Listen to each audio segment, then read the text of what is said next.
राजा बलि के द्वार पर और मांग क्या रहे, 3 पग धरती। अरे और कुछ मांग लेते। राजा बलि कहते हैं, अग्रिम बुद्धि बानिया, मध्यम बुद्धि जाट, तर्क बुद्धि तुर करा, बाबन चौपट पार। बोले अभी आप छोटे तो हैं लेकिन मांगना नहीं आता। भगवान ने मनी मन कहा कि पहले तुम 3 पग तो पूरा कर दो, फिर हम बाकी का बता देंगे। बोले बस मात्र 3 पग दे दो। अब बाबन भगवान इतना ही कहा था, सो राजा बलि ने कहा कि आपको प्रभु जिधर से उचित लगे उधर से 3 पग धरती नाप लीजिए। भगवान ने कहा ऐसे थोड़ी ना नापेंगे, पहले संकल्प तो करो। संकल्प का मतलब जानते हो, जैसे कोई मकान खरीदना हो, कोई जमीन खरीदना हो और जैसे उसका रजिस्ट्री होता है तो आप उसको पक्का मानते हैं, ऐसे ही ब्राह्मणों के द्वारा संकल्प होता है। यदि ब्राह्मण ने आपको एक बार संकल्प करा दिया तो समझो अब उस यज्ञ को पूर्ण कराना आप सभी का दायित्व बनता है, क्योंकि वो पक्का वाला रजिस्ट्रेशन हो जाता है। और फिर उस संकल्प से जो पीछे हटते हैं ना महाराज, वो उसकी गिनती कहीं भी नहीं होती। हाँ, इसलिए ध्यान रखा करो, या तो संकल्प लो तो हृदय से लो, आत्मा से लो, और ना तो महाराज राधे राधे किया करो। हाँ, आज बड़े भाव से भगवान राजा बलि से कहते आप संकल्प करो। राजा बलि कहते 3 पग धरती का भला क्या संकल्प करना, प्रभु आपको जिधर से उचित लगे आप नाप लीजिए। बोले ऐसे थोड़ी ना नापेंगे, पहले आप संकल्प तो करिए।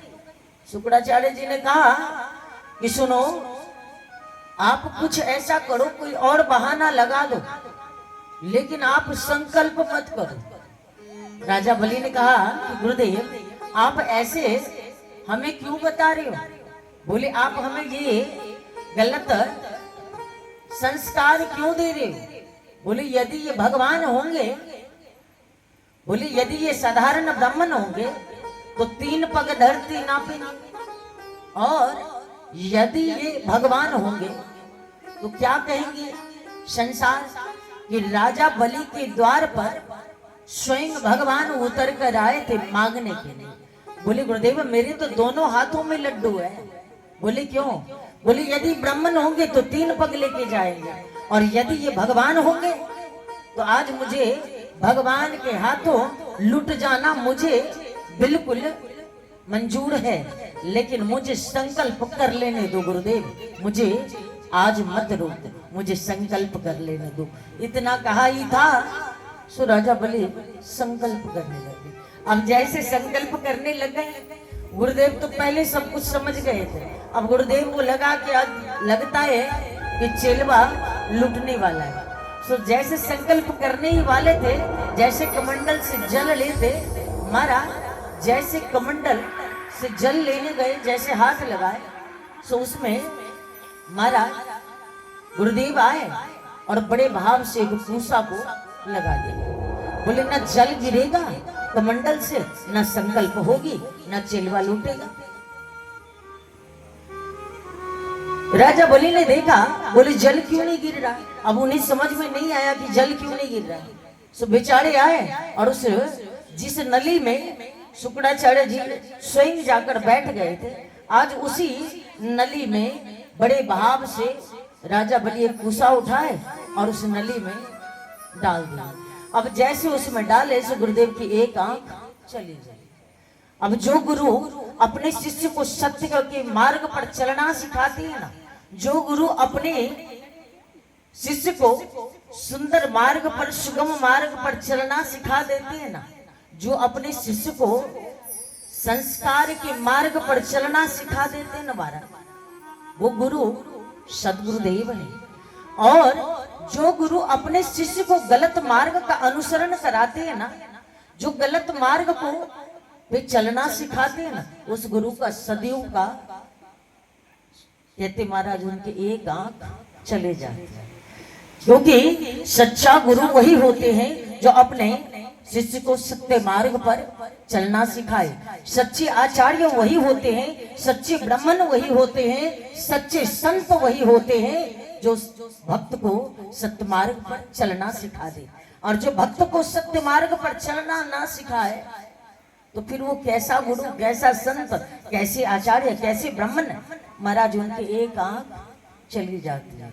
जो मुख देखकर प्रसाद बांटता हो, जो मुख देखकर दान देकर आपको प्रसाद देता हो, और जो बड़े और छोटे में भेदभाव करता हो, महाराज वो कभी गुरु नहीं हो सकते, वो कभी ब्राह्मण नहीं हो सकते, वो कभी आचार्य नहीं हो सकते। क्योंकि सच्चा गुरु, सच्चे आचार्य, सच्चे ब्राह्मण वो है जो सभी को एक आंख से बराबरी भाव से देखे, ना कि आपके दान के भाव को। कि आपने 1 लाख दिया है तो आपको 2 लड्डू, और किसी ने महाराज 10 रुपया दिया है तो कह दो प्रसाद खत्म हो गया। नहीं महाराज, ऐसा नहीं। दान का भाव, दान चाहे 1 सिक्के का हो, दान चाहे लाख रुपया का हो, महाराज प्रसाद देने में किसी में भेदभाव नहीं करना चाहिए। प्रसाद बांटने वाले को सदैव एक बराबर प्रसाद को बांटना चाहिए। महाराज प्रसाद बांटना भी साधारण जीव का कार्य नहीं है। प्रसाद भी हर कोई नहीं बांट सकता। प्रसाद भी वही बांट सकता है जिसके ऊपर गोविंद की कृपा हो, जिसके ऊपर पार ब्रह्म का कृपा हो, जिसके ऊपर गुरुदेव की कृपा हो। आज बड़े भाव से संकल्प किया गया, और जैसे संकल्प हुआ भगवान ने कहा कि राजा बलि बताओ हम नापे। बोले हम नापना प्रारंभ करें। बोले ये भी कोई पूछने की बात है। बोले आप नापिए तो सही। अब बोले ऐसे थोड़ी ना नापेंगे, पहले प्रणाम तो करिए। जैसे कहा कि पहले प्रणाम तो करिए, बावन भगवान जैसे कहा कि पहले आप प्रणाम तो करिए, राजा बलि ने कहा कि अब प्रणाम भी करना होगा। बोले ऐसे थोड़ी ना, संकल्प आप किए हो तो प्रणाम करने कौन आएगा, पहले प्रणाम तो करो। अब जैसे प्रणाम किए ही थे तो भगवान ने 1 पग उठाए, बड़े भाव से। जैसे भगवान ने 1 पग उठाया, बड़े भाव से भगवान 1 लोक को नाप लिए। आज कहते हैं महाराज जैसे भगवान ने 1 लोक को नापा, तो भगवान कहते हैं 1 ही चरण को उठाने मात्र से भगवान के कहते हैं बड़े भाव से। आज कहते जैसे प्रभु ने दूसरा पग उठाया, प्रभु ने देखा कि आज जितने भी संपन्न, जितने भी राजा बलि की संपत्ति है, वो सभी आज उनके चरणों के बीच में आ गए। अब जैसे उनके चरणों के बीच आए, तो आज राजा बलि ने जैसे अपने मुख को उठाकर देखा, तो आज भगवान करोड़ों अरबों किलोमीटर हो गए। जैसे राजा बलि ने देखा, बोले ये सब क्या है, ये सब क्या है। अब तो केवल जो नन्हा सा बालक था वो तो साक्षात नारायण ही 52 रूप लेकर पधारे हैं। प्रभु ने 1 चरण तो नीचे के लोक में रखा, और दूसरे चरण का प्रभु ने इतना लंबा किया कि तीनों लोक को प्रभु ने नाप लिया। और आज कहते हैं हमारा त्रिलोकी को बड़ी सुंदर भाव से बीच में आ गए। आज त्रिलोकी को पार करके परमात्मा के चरण ब्रह्मलोक में पहुंचा। ब्रह्मा जी ने प्रभु के चरणों को धोकर जो जल कमंडल में भर लिया, कहते श्रम जल बिंदु कमंडल राखी। ब्रह्मा ने प्रभु के चरणों को धोकर जो जल अपने कमंडल पर रखा, बोले कमंडल भर के रख लिया। वही श्रीमती गंगा जी, वही माता गंगा है जिनके जल को हम मस्तक पर स्पर्श करके अपने आप को कृतार्थ मानते हैं। 52 भगवान ने 2 चरणों में त्रिलोकी को नाप लिया। जामवत जी ने आकर परमात्मा की दिव्य परिक्रमा की। दैत्य लोग प्रभु को मारने के लिए दौड़ा। सो राजा बलि ने कहा कि इन्हें कोई कुछ नहीं बोलेगा। बोले महाराज ये मेरे प्रभु है, इनको जो अच्छा लगे ये वही करेंगे, लेकिन इन्हें कोई कुछ नहीं कहेगा। भगवान 2 चरणों से त्रिलोकी को नापकर राजा बलि के सामने आकर खड़े हो गए। बोले क्यों त्रिलोकी नाथ जी बड़ा अभिमान करते थे कि जो चाहे सो मांग लो, तुमने 3 पग धरती देने का संकल्प किया था, मैंने तो 2 पैरों में त्रिलोकी को नाप लिया। अब बताओ तीसरा पग कहाँ रखूं? बोले तुमने वचन दिया है, तुमने संकल्प किया है, और जो जीव एक बार वचन देकर संकल्प होकर जो पीछे हटता है, बोले वो अच्छी बात नहीं है, बोले वो अच्छा नहीं होता। बताओ तीसरा चरण कहाँ रखना? इतना ही कहा था। सो राजा बलि बड़े भाव से आए, बोले प्रभु मुझे नरक में जाने से डर नहीं लगता, मुझे आज लूट जाने से डर नहीं लगता, लेकिन मुझे चिंता है एक बात की। बोले क्या? बोले हमने आपको 3 पग धरती देने का संकल्प किया था, लेकिन आपने तो 2 ही पग में त्रिलोकी को नाप लिया। अब आप पूछते हो कि तीसरा पग कहाँ रखूं? बोले प्रभु एक बात का फैसला कर दो, फिर जो आपको अच्छा लगे आप वही कर लेना। बोले क्या? बोले एक बात बताओ, धन बड़ा होता है कि धन का मालिक? भगवान ने कहा कि जो जीवन प्रियनता धन को देखभाल करे, संभाल कर रखे, बोले धन को संभालना भी कोई साधारण बात नहीं। बोले जो इनको देखभाल करे, संभाल कर रखे, वो धन से बड़ा हो। इतना ही कहा था भगवान ने। राजा बलि ने कहा बारे प्रभु कर दिए ना, अपने सिर मुख से नहीं आए। बोले अभी तक तो आपने भी प्रभु राजा बलि के धन को नापा था प्रभु, अभी तक आपने धन को नापा है, अभी आपके भक्त आपके राजा बलि तो बकाया है। उठाइए तीसरा चरण और रख दीजिए मस्तक पर और कर लीजिए अपना वचन पूरा। भगवान ने उठाए चरण और राजा बलि के मस्तक पर रख दिए। बोले बाहर राजा बलि, मैं आया तो तुझे छलने को था, लेकिन तुमने तो आज मुझे छल लिया। बोले आज बड़े भाव से स्वयं भगवान कहते हैं कि देखो तो सही कितना सुंदर दृश्य है, कितना विचित्र दृश्य है। आज कहते हैं कि देखो तो सही कितना सुंदर भाव है। आज आचार्य सुखदेव जी बड़े भाव से कहते हैं, बड़े भाव से कह रहे हैं कि दर्शन करिए कितना सुंदर भाव है। इतना कुछ लूट जाने के बाद भी राजा बलि के हृदय में जरा भी क्रोध नहीं आया। अब कहते वहीं राजा बलि की पत्नी आए और आकर प्रभु के चरणों में जल चढ़ाया और प्रणाम किया, हाथ जोड़कर बोली कि भगवान ये पूरा संसार क्रीड़ा है और ये जीव सबसे बड़ी भ्रांति। अपने आप को कहता है कि मैं इसका मालिक हूं, मैं इसका मालिक हूं, ये मेरा मकान है, ये मेरा फ्लैट है, ये मेरा बंगला है, लेकिन ये सब कुछ तो परमात्मा का है। परमात्मा ही सबका मालिक है, हम तो केवल इसका मुनीम है महाराज। बोले जो मालिक आदेश करता है मुनीम वही तो करता है।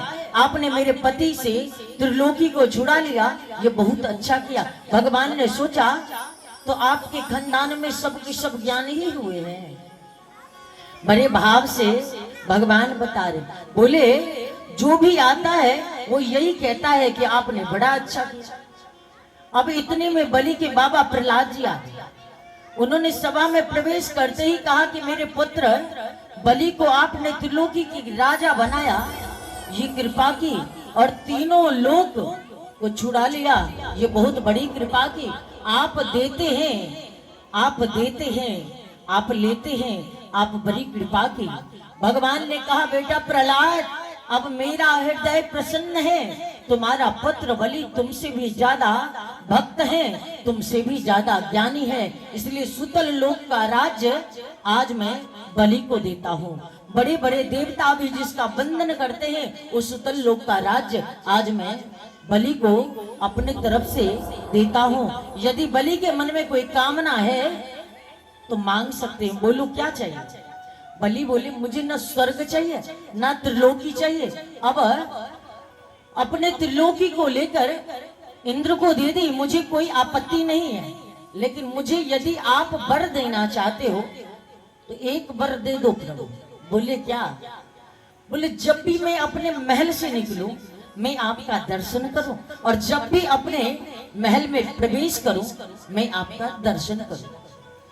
इसका मतलब तो भगवान ने कहा कि इसका मतलब तो ये हुआ कि मैं आपका चपरासी बन जाऊं। बोले इसका मतलब तो ये हुआ कि मैं आपका द्वारपाल बन जाऊं। राजा बलि ने कहा कि ऐसा हमने कब कहा प्रभु?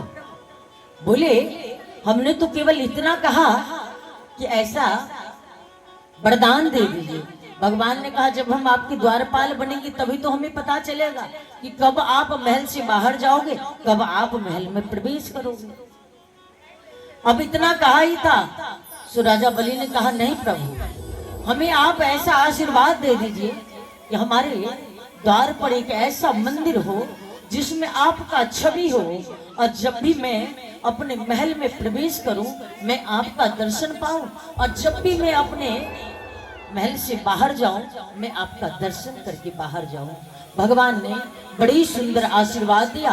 बोले तुम नित्य द्वार पर मेरा दर्शन करोगे, ये मेरा आशीर्वाद है। लक्ष्मी जी आए, नारायण रूप से भगवान चले गए वैकुंठ में, 52 रूप में भगवान आज भी राजा बलि के द्वार पर विराजमान है। राजा सत्यव्रत की एक आकांक्षा पूर्ण करने के लिए भगवान ने मत्स्य धारण किया। प्रेम से बोले वृंदावन बिहारी लाल की।